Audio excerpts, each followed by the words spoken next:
Ito ang Hardin ng Panalangin kasama si Pastor Dave de Guzman.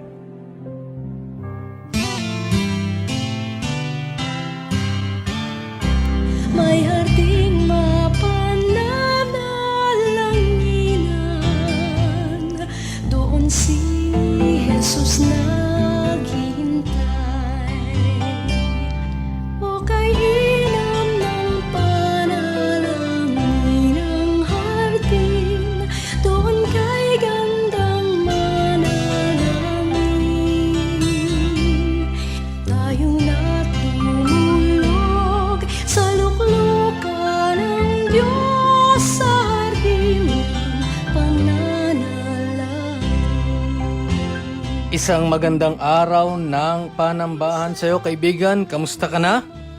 Naway patuloy kang nasa maayos na kalusugan, maging ang iyong pamilya. Sa araw na ito, araw ng panambahan, tayo ay maraming pagpapalang mararanasan mula sa ating Panginoon, at isa rito ay pagpapalang spiritual sapagkat tayo ay sasamba at pupuri sa Kanya. At bilang panimula sa ating pagsamba sa araw na ito, dudulog tayo sa salita ng Diyos. Alam mo, hindi tayo ligtas sa mga hamon ng buhay na maaari pa rin ipahintulot ng ating Panginoon. Ngunit kung halimbawa ay hindi maganda ang iyong nararanasan, kaibigan, sa larangan ng pananalangin na mamaya ay ating gagawin, maihahaing mo ano man ang iyong damdamin at tayo ay mag-aalay pa rin ng pasasalamat. Ngunit bago natin gawin ang mga bagay na nabanggit ko, ay hayaan muna natin siyang mangusap sa atin sa pamamagitan ng kanyang salita. Kaibigan, kapupulutan natin ang aral, ang salita ng Diyos. Kaya't halika, samahan mo ako ritong muli sa ating programang Hardin ng Panalangin.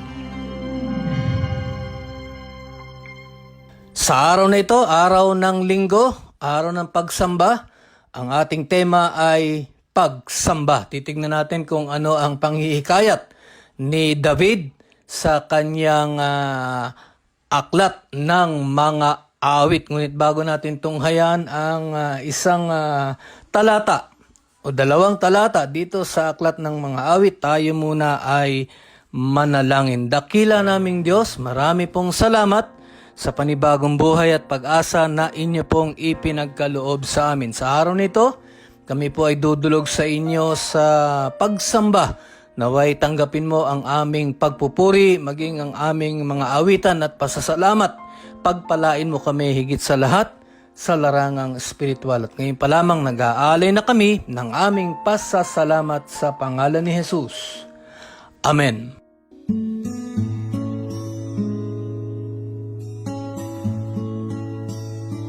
Sa araw ng panambahan at bilang paghahanda sa ating pagsamba, ay muli nating mapapaalalahanan ang ating mga sarili patungkol sa ilan sa mga katangian ng Diyos bilang batayan ng ating pagsamba sa Kanya. Kahapon ay pinag-aralan din natin ang isang katangian ng Diyos na Siya ay mapagbiyaya, gracious, at saka Siya ay makatarungan. Kung hawak mo ang iyong Biblia, pakibuksan mo na lang ito sa Aklat ng Mga Awit, Kabanata 139. Pag-aaralan natin ang mga talata 13 hanggang talata 18. In the book of Psalms, chapter 139, verses 13 to 18, ngunit pagtutuunan natin ng pansin ang verses 14 and 17. Ganito ang ating mababasa. Aklat ng Mga Awit, Kabanata 139, talata 14. Pinupuri kita, O Diyos, marapat kang katakutan. Ang lahat ng gawain mo ay kahangahangang tunay. Sa loob ng aking puso, lahat ito ay nakikintal. Talata 17. Tunay, Yahweh, hindi ko kayang mataho ang iyong isip. Ang dami ng iyong balak ay hindi ko nababatid. Sabi nga sa wikang English, no? How precious are your thoughts.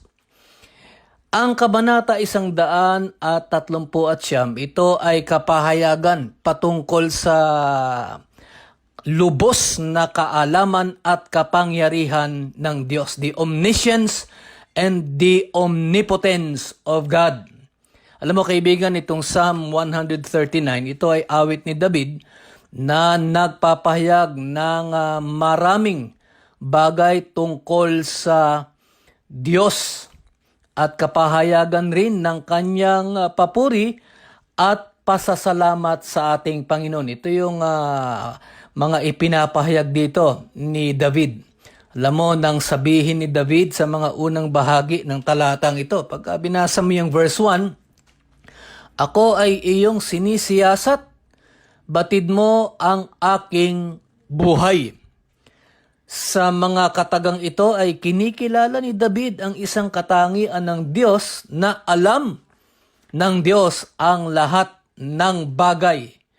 God knows our thoughts, God knows our plans, and even our present and future situations in life. Bahagi ng kabanatang ito ay ng kanyang ipahayag ang kapangyarihan ng Diyos sa kanyang paglalang sa tao. Yun yung kanyang parang opening statement dito sa kanyang awit o kabanata 139. Yung kanyang God was recognized by David as a creator. May pakahulugan nga na bago pa nilikha ng Diyos ang tao, ay alam na niya ang lahat sa kanya. At dito nga ay nagpayag siya ng kanyang pagpapasakop sa kapangyarihan ng Diyos. At ito ay naging batayan ng kanyang pasasalamat at pagpupuri sa Diyos. Sabi nga ni ang wika nga ni David pinupuri kita o Diyos, marapat kang katakutan. Alam mo kaibigan, sa araw ng pagsamba, ay papurihan natin ang ating Panginoon sa kanyang ginagawa sa ating buhay, maging ang katugunan sa ating mga pananalangin. Tayo ay sasamba sa araw na ito at sa ating pagsamba ay kinabibilangan hindi lamang ng ating pagkilala sa mga katangian ng Diyos, kundi kung ano ang kanyang ginagawa sa buhay ng isang tunay na sumasamba sa Kanya. Alam mo, pagka tayo ay sumasamba sa ating Panginoon, we must have the right heart attitude. May pahayag ang salaysay na saan o anuman ang ating ginagawa, maging ano ang mga pakikibaka natin sa buhay na nararanasan. Alam mo kaibigan, napakaganda ng paalala. Kinakatagpo tayo ng Diyos upang siya ay mag-alay ng tulong. At tandaan natin, ang pagsamba, ito ay pasasalamat at pagbibigay papuri sa ating Panginoon. Pakahulugan ng talata na tayo ay mahalaga sa Diyos at tayo ay kanyang iniisip. Napakaganda nun, kung iisipin mo, ikaw ay iniisip ng Diyos, napakalaking napakagaang comfort. Ito ay kapahayagan na ang Diyos ay nananatiling tapat sa atin. At dito na nagwika si David na siya ay siyasatin ng Panginoon sapagkat maaring siya ay nakagawa ng mga bagay na hindi kalulugdan ng Diyos. At tulad ng ginawa ni David sa ating pagharap sa pagsamba, sana ganun ang ating asal. Panginoon, mayroon bang namamagitan o mamamagitan sa aking pagsamba sa iyo? Nang kanya itong wikain, siya ay nagpahayag rin ng kanyang katapatan sa Diyos. Kaibigan, kung ating uunawain ang mga katangian ng Diyos, tayo ay makasusumpong ng kapayapaan. At higit tayong tatalima sa kanyang mga utos bilang ating tunay na pagpapakita ng pagsamba sa kanya. Magandang paalala sa atin na anuman ang ating gawin, ginagawa, hindi malayo ang Diyos sa atin. Kaya sa ating pagsamba sa araw na ito, ay kanya nang nalalaman ang ating saloobin. Maging ang ating mga pakikibaka o ninanais. At kaibigan, nais ng Diyos na kung tayo ay sasamba sa Kanya, dapat ay buksan natin ang lahat sa ating puso upang siya ay mangusap sa atin sa pamamagitan naman ng kanyang salita. Sa araw ng panambahan, tayo ay magpapasalamat at magpupuri bilang ating pagsamba. Kaibigan, tulad ni David, ay muli nating ipagkatiwala ang lahat sa ating Panginoon.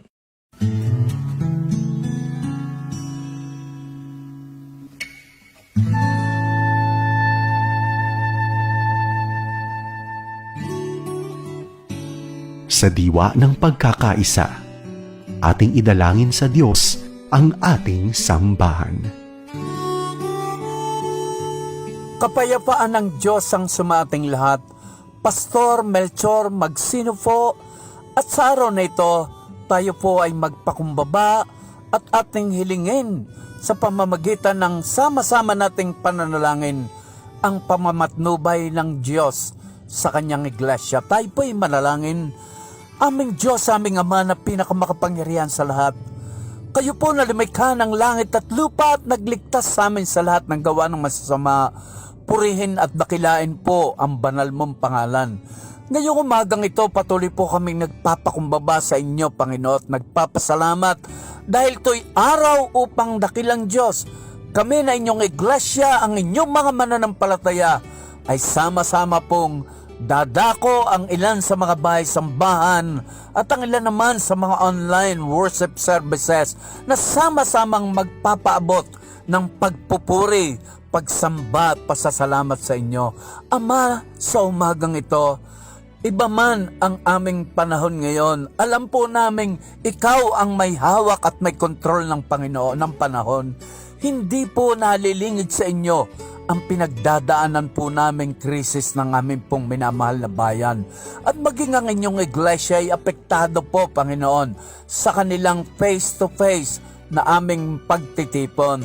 Pero naniniwala po kami, dakilang Ama, hindi po yun nahadlangan upang, Panginoon, ang presensya mo ay madama ng inyong iglesia sa anumang kaparaan ng kami po ay sumasamba. Nasa panibago man kaming mga platforms, may mga social distancing man. Pero ang inyong banal na Espiritu Santo ay patuloy po, Panginoong, mangungusap, magtuturo, magkukunbik sa bawat isa sa amin. Pagpalain mo, Ama, ang lalong higit ang inyo pong mga tagapagsalita. Patuloy mong pangunahan, Panginoon, ng inyong banal na Espiritu Santo. At kung ano ang inyong kalooban ay siya naming hinihiling na maipapahayag, Panginoon, sa bawat pulpito ng bawat bahay-sambahan.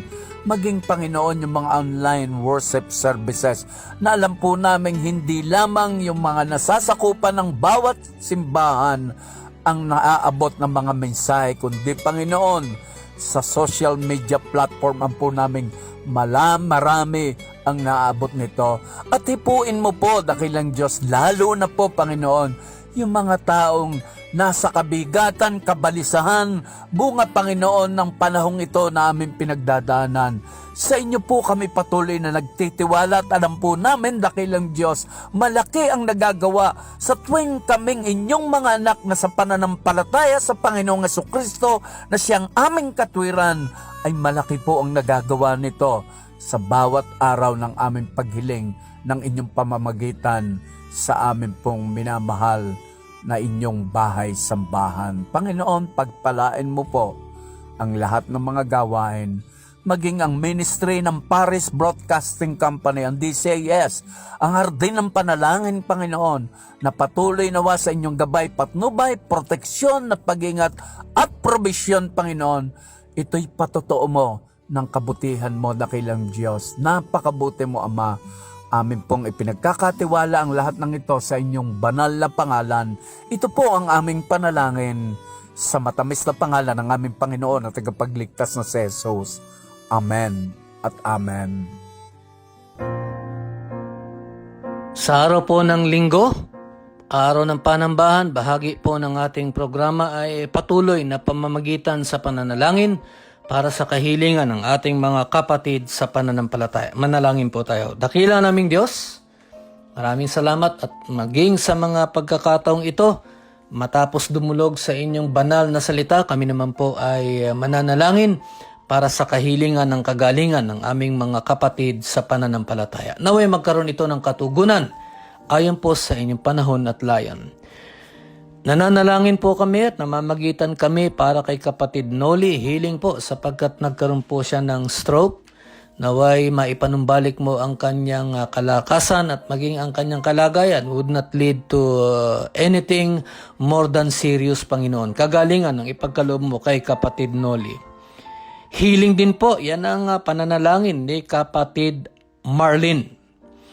Healing mula sa ubo, yan po ang hinihiling rin ni kapatid Beth at maging ang provision sa kanya pong pangangailangan sa larangan ng pananalapi sapagkat mayroon po siyang obligasyon sa pagbabayad ng lupa na ay magkaroon ng katugunan ang kanya pong inihahaing sa inyo sa araw na ito.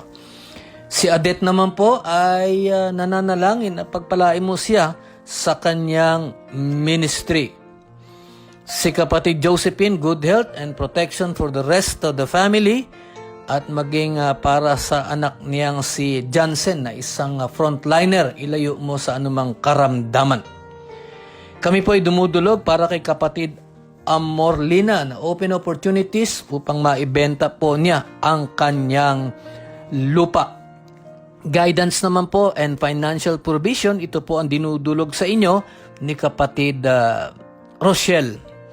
Si kapatid Angel ay nananalangin po na naway maunawaan niya ang kanyang asawa at maranasan ng kanyang asawa ang inyong espesyal na presensya sa kanyang buhay. Bigyan mo rin ng patience, Panginoon, si kapatid Angel.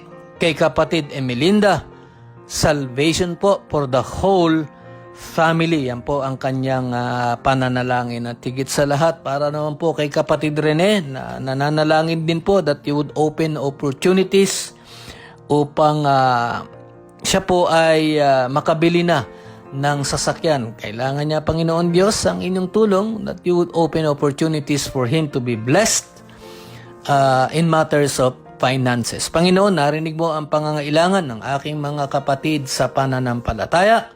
Naway ito po ay magkaroon ng katugunan kung loloobin mo at ayon sa inyong layon at panahon. Tanggapin mo ang aming pasasalamat sa pangalan ni Jesus. Amen.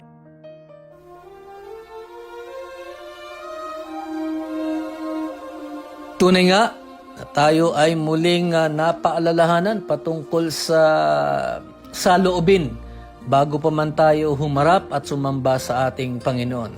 Hihilingin natin na tayo ay pagpalain ng Diyos sa araw na ito at mangusap siya sa atin, pagpalain na tayo sa mga bagay na spiritual. Ngunit kaibigan, kinakailangan malinis ang ating puso sa ating pagharap sa Kanya. Tayo ay manalangin. Dakila naming Diyos, marami pong salamat sa pagkakataon na kung saan kami po ay inyong napaalalahanan patungkol sa tamang asal sa amin pong pagsamba. Naway maging katanggap-tanggap sa inyo ang aming pagpupuri.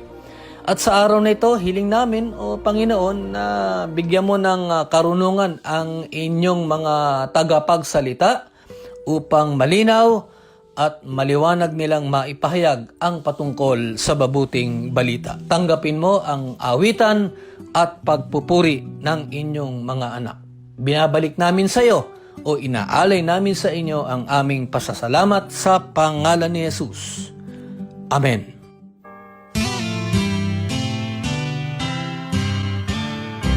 May harding mapananalangin. Kaibigan, bukas ako ay muling nag-aanyaya sa iyo upang ako ay iyong samahan dito sa ating programang Hardin ng Panalangin. Tandaan mo, huwag mong kalilimutan, simulan mo ang araw sa panalangin puspos at ito ay magtatapos na pinupuri mo ang Panginoong Diyos. Ako po, si Pastor Dave de Guzman. Sa luklukan ng Diyos.